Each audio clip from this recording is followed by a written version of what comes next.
ओम शांति। 1 मई 2025 के बाबा के मधुर महावाक्य। बाबा कहते, मीठे बच्चे, तुम बेहद के बाप से बेहद का वर्षा लेने आए हो। यहाँ हद की कोई बात ही नहीं है। तुम बड़े उमंग से बाप को याद करो तो पुरानी दुनिया भूल जाएगी। तुम बेहद के बाप से बेहद का वर्षा लेने आए हो। यहाँ हद की कोई बात नहीं है। तुम बड़े उमंग से बाप को याद करो तो पुरानी दुनिया भूल जाएगी। प्रश्न, कौन सी एक बात तुम्हें बार बार अपने से घोट कर पक्की करनी चाहिए? बा कहते, कौन सी एक बात तुम्हें बार बार अपने से घोट कर पक्की करनी चाहिए, बार बार याद करना है? उत्तर, हम आत्मा हैं। हम परमात्मा बाप से वर्षा ले रहे हैं। आत्मा है बच्चे, परमात्मा है बाप। अभी बच्चे और बाप का मेला हुआ है। ये बात बार बार घोट घोट कर पक्की करो। जितना आत्म अभिमानी बनते जाएंगे, देहाभिमान मिट जाएगा। गीत जो पिया के साथ है, उसके लिए ज्ञान की बरसात है। ओम शांति। बच्चे जानते हैं कि हम बाबा के साथ बैठे हुए हैं। ये है बड़े से बड़ा बाबा, सबका बाबा है। बाबा आया हुआ है। बाप से क्या मिलता है, ये तो सवाल ही नहीं उठता। बाप से मिलता ही है वर्षा। ये है सबका बेहद का बाप, जिससे बेहद का सुख, बेहद की प्रॉपर्टी मिलती है। वह है हद की मलकियत। कोई के पास 1000, कोई के पास 5000 होगी, कोई के पास 10, 20, 50 करोड़ होंगे, अरब भी होंगे। अब वह तो सब है लौकिक बाबाएं और हद के बच्चे। यहाँ तुम बच्चे समझते हो हम बेहद के बाप के पास आए हैं, बेहद की प्रॉपर्टी लेने। दिल में आस तो रहती है ना, सिवाय स्कूल के और सत्संग आदि में कोई आश नहीं रहती। कहेंगे शांति मिले, वह तो मिल नहीं सकती। यहाँ तुम बच्चे समझते हो हम आए हैं विश्व नई दुनिया का मालिक बनने, नहीं तो यहाँ क्यों आए? बच्चे कितनी वृद्धि को पाते रहते हैं।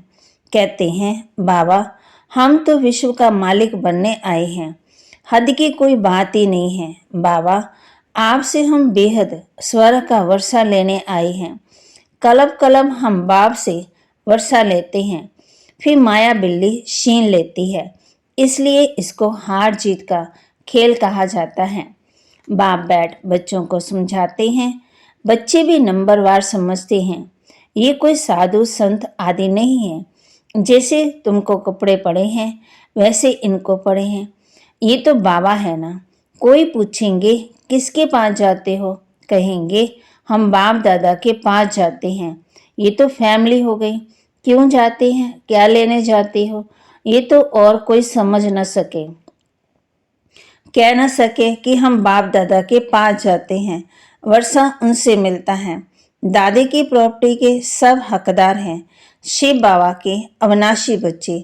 आत्मा तो हो ही, फिर प्रजापिता ब्रह्मा के बनने से उनके पोतरे पोतरियां हो। अभी तुम जानते हो हम आत्मा हैं। ये तो बहुत पक्का घोटना चाहिए। हम आत्माएं परमात्मा बाप से वर्षा लेते हैं। हम आत्माएं बाप से आकर मिले हैं। आगे तो शरीर का भान था, फलाने फलाने नाम वाले ही प्रॉपर्टी लेते हैं। अभी तो है ही आत्मा परमात्मा से वर्षा लेते हैं। आत्मा है बच्चे, परमात्मा है बाप। बच्चे और बाप का बहुत समय के बाद मेला लगता है, एक ही भारी। भक्ति मार्ग में फिर अनेक आर्टिफिशियल मेले लगते रहते। ये है सबसे वंडरफुल मेला। आत्मा और परमात्मा कहते हैं ना, अलग रहे बहुकाल। कौन? तुम आत्माएं। ये भी तुम समझते हो हम आत्माएं अपने स्वीट साइलेंस होम में रहने वाली हैं। अभी यहाँ पाठ बजाते बजाते थक गए हैं तो सन्यासी गुरु आदि के पास जाकर शांति मांगते हैं। समझते हैं वे घर बार छोड़ जंगल में जाते हैं, उनसे शांति मिलेंगी। परंतु ऐसे नहीं। अभी तो सभी शहर में आ गए हैं। कहते आजकल सन्यासी भी जंगल में गुफाएं खाली हो गई, वह शहर में आ गए हैं, गुरु बनकर बैठे हैं। नहीं तो उनको निर्वृत्ति मार्ग का ज्ञान दे, पवित्रता से लानी है। आजकल तो देखो शादियां भी कराते रहते हैं। तुम बच्चे तो अपने योग बल से अपने कर्म इंद्रियों को वश में करते हो। कर्म इंद्रियां योग बल से शीतल हो जाएंगी। कर्म इंद्रियों में चंचलता होती है ना, अब कर्म इंद्रियों पर जीत पानी है। जो कोई चंचलता ना चले, सिवाय योग बल से कर्म इंद्रियों का वश होना इम्पॉसिबल है। बाप कहते हैं कर्म इंद्रियों की चंचलता योग बल से टूटेगी। योग बल की ताकत तो है ना, इसमें बड़ी मेहनत लगती है। आगे चलकर कर्म इंद्रियों की चंचलता नहीं रहेगी। सतयुग में तो कोई गंदी बीमारी नहीं होती। यहाँ तुम कर्म इंद्रियों को वश कर जाते हो और कोई भी गंदी बात वहाँ होती ही नहीं। नाम ही है स्वर्ग, उनको भूल जाने के कारण लाखों वर्ष कह देती हैं। अभी तक भी मंदिर बनाते रहते हैं। अगर लाखों वर्ष हुए तो फिर बात ही याद ना हो। ये मंदिर आदि क्यों बनाते हैं? तो वहाँ कर्मेंद्रियां शीतल रहती है, कोई चंचलता नहीं रहती। शिव बाबा को तो कर्मेंद्रियां है ही नहीं, बाकी आत्मा में ज्ञान तो सारा है ना। वही शांति का सागर, सुख का सागर। वो लोग कहते हैं कर्मेंद्रियां वश नहीं हो सकती। बाप कहते हैं योग बल से तुम कर्मेंद्रियों को वश करो, बाप की याद में रहो। कोई भी बेकायदे काम कर्म इंद्रियों से नहीं करना है। ऐसे लवली बाप को याद करते करते प्रेम में आंसू आने चाहिए। आत्मा परमात्मा में लीन तो होती नहीं। बाप एक ही बार मिलते हैं जब शरीर का लोन लेते हैं, तो ऐसे बाप के साथ कितना प्यार से चलना चाहिए। बाबा को उछल आई है ना, ओहो बाबा विश्व का मालिक बनाते हैं, फिर ये धन माल क्या करेंगे, छोड़ो सब। जैसे पागल होते हैं ना, सब कहने लगे इनको बैठे बैठे क्या हुआ है। अपना कार्यव्यवहार धंधा आदि सब छोड़कर आ गए। खुशी का पारा चढ़ गया। शास्त्रकार होने लगे। राजाई मिलनी है, परंतु कैसे मिलेगी, क्या होगा, ये कुछ भी पता नहीं था। बस मिलना है। उस खुशी में सब छोड़ दिया। फिर धीरे धीरे नॉलेज मिलती रहती है। तुम बच्चे यहाँ स्कूल में आए हो, एम ऑब्जेक्ट तो है ना, ये है राजयोग। बेहद के बाप से राजाई लेने आए हो। बच्चे जानते हैं, हम उनसे पढ़ते हैं जिसको याद करते थे कि बाबा आकर के हमारे दुख हरो, सुख दो। बच्चियां कहती हैं हमको श्री कृष्ण जैसा बच्चा मिले। अरे तो वैकुंठ में मिलेगा ना, कृष्ण वैकुंठ का है। उनको तुम झुलाते हो, झूला झुलाते हो, तो उन जैसा बच्चा तो वैकुंठ में ही मिलेगा। अभी तुम वैकुंठ की बादशाही लेने आए हो, वहां जरूर प्रिंस प्रिंसेस ही मिलेंगे, पवित्र बच्चा मिले, ये आज भी पूरी होती है। यूं तो प्रिंस प्रिंसेस यहाँ भी बहुत हैं, परंतु नरकवासी हैं। तुम चाहते हो स्वर्गवासी को। पढ़ाई तो बहुत सहज है। बाप कहते हैं तुमने बहुत भक्ति की, धक्के खाए।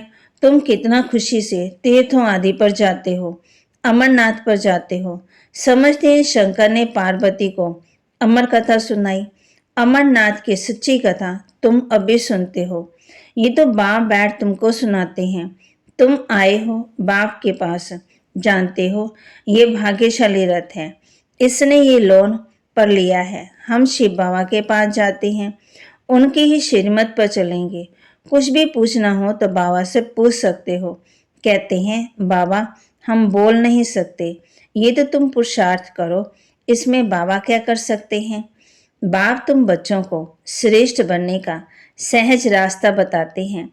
एक तो कर्मेंद्रियों को वश करो, दूसरा दैवी गुण धारण करो। कोई गुस्सा आदि करे तो सुनो ही नहीं, एक कान से सुन, दूसरे कान से निकाल दो। जो ईवल बातें पसंद ना है उसे ना सुनो। देखो पति क्रोध करता है, मारता है, तो क्या करना चाहिए। अब देखो पति गुस्सा करता है तो उन पर फूल बरसाओ, माना अंदर से रहम की भावना हो। बाप कहते युक्तियां तो बहुत है।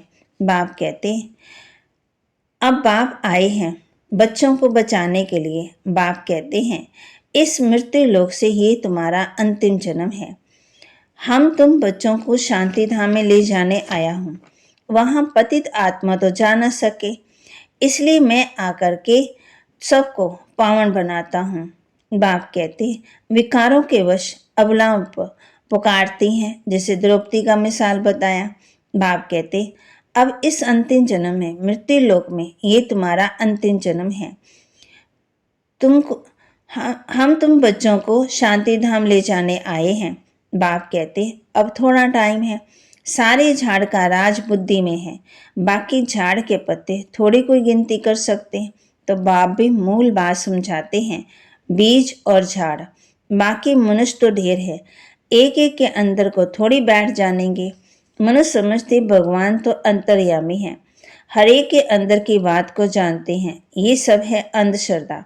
बाप कहते तुम हमको बुलाते हो कि आकर के हमको पति से पावन बनाओ, राजयोग सिखाओ। अभी तुम राजयोग सीख रहे हो।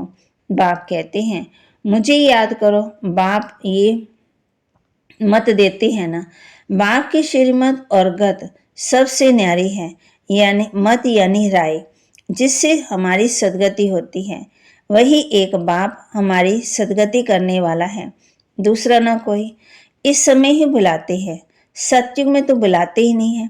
अभी ही कहते हैं सबका सुविदाता एक राम है। जब माला फेरते हैं तो फेरते फेरते जब फूल आता है तो उनको राम कह आंखों पर लगाते हैं। जपना एक फूल को है, बाकी है उनकी पवित्र रचना। माला को तो तुम अच्छी रीति जान गए हो, तो बाप के साथ सर्विस करते हैं, उनकी ये माला है। शिव बाबा को रचता नहीं कहेंगे, रचता कहेंगे तो प्रश्न उठेगा कि कब रचना की। प्रजापिता ब्रह्मा अभी संगम पर ही ब्राह्मणों को रचते हैं। शिव बाबा की रचना तो अनादि ही है। सिर्फ पति से पावन बनाने के लिए बाप आते हैं। अभी तो पुरानी सृष्टि, नई में रहते हैं देवताएं। अब शूद्रों को देवता कौन बनाए। अब भी तुम फिर से बनते हो, जानते हो बाबा हमको शूद्र से ब्राह्मण, ब्राह्मण से देवता बनाते। अभी तुम ब्राह्मण बने हो देवता बनने के लिए। मनुष्य सृष्टि रचने वाला हो गया ब्रह्मा, जो मनुष्य सृष्टि का हेड है। बाकी आत्मा का अविनाशी बाप शिव तो है ही। ये सब नई बातें तुम सुनते हो। जो बुद्धिमान है वे अच्छी रीति धारण करते हैं। आहिस्ते आहिस्ते तुम्हारी भी वृद्धि होती जाएगी। अभी तुम बच्चों को स्मृति आई है, हम असल देवता थे, फिर 84 जन्म कैसे लेते हैं, ये सब राज तुम जानते हो। जास्ती बातों में जाने की दरकार ही नहीं है। बाप से पूरा वर्षा लेने के लिए मुख्य बात है, बाप कहते हैं एक तो मुझे याद करो, दूसरा पवित्र बनो, सुदर्शन चक्रधारी बनो और आसमान बनाओ। कितना सहज है, से याद ठहरती नहीं। नॉलेज तो बड़ी सहज है। अभी पुरानी दुनिया खत्म होनी है, फिर सतयुग में नई दुनिया में देवी देवते राज्य करेंगे। इस दुनिया में पुराने से पुराने ये देवताओं के चित्र हैं, वे इन्हों के महल आदि हैं। तुम कहेंगे पुराने से पुराने हम विश्व में महाराजा महारानी थे, शरीर तो खत्म हो जाते, बाकी चित्र बनाते रहते हैं। अभी ये थोड़ी किसी को पता है ये लक्ष्मी नाथ जो राज्य करते थे वे कहाँ गए, राजाई कैसे ली। बिरला इतने मंदिर बनाते हैं परंतु जानते नहीं, पैसे मिलते जाते हैं और बनाते रहते हैं। समझते हैं ये देवताओं की कृपा है। एक शिव की पूजा, अव्यभिचारी पूजा, भक्ति तो माँ कहते एक शिव की पूजा, अव्यभिचारी भक्ति। ज्ञान देने वाला तो ज्ञान सागर एक ही है, बाकी है भक्ति मार्ग। ज्ञान से आधा कल्प सदगति होती, फिर भक्ति की दरकार नहीं रहती। ज्ञान, भक्ति, वैराग्य। अब भक्ति से पुरानी दुनिया से वैराग्य। पुरानी अब खत्म होनी है, इसमें आसक्ति क्या रखें। अब तो नाटक पूरा होता है, हम जाते हैं अपने घर, वह खुशी रहती है। कई समझते हैं मोक्ष पाना तो अच्छा है, फिर आएंगे ही नहीं, आत्मा परमात्मा में मिल गई। बाप कहते हैं आत्मा बुदबुदा है जो सागर में मिल जाता, ये सब गप्पोड़े हैं। एक्टर तो एक्ट करेगा जरूर, जो घर बैठ जाए वह कोई एक्टर थोड़ी हुआ, मोक्ष होता ही नहीं है। ये ड्रामा अनादि बना हुआ है। यहाँ तुमको कितनी नॉलेज मिलती है? मनुष्यों की बुद्धि में तो कुछ भी नहीं है, तुम्हारा पाठ ही है बाप से ज्ञान लेने का, वर्षा पाने का। तुम ड्रामा में बंदीमान हो, पुरुषार्थ जरूर करेंगे। ऐसे नहीं कि ड्रामा में होगा तो मिलेगा, फिर तो बैठ जाओ। लेकिन कर्म बिगड़ कोई रह नहीं सकता है, कर्म संन्यास हो ही नहीं सकता है। अच्छा, मीठे मीठे सिकिलदे बच्चों प्रति माता पिता बाप दादा का याद प्यार और गुड मॉर्निंग। रूहानी बाप की रूहानी बच्चों को नमस्ते।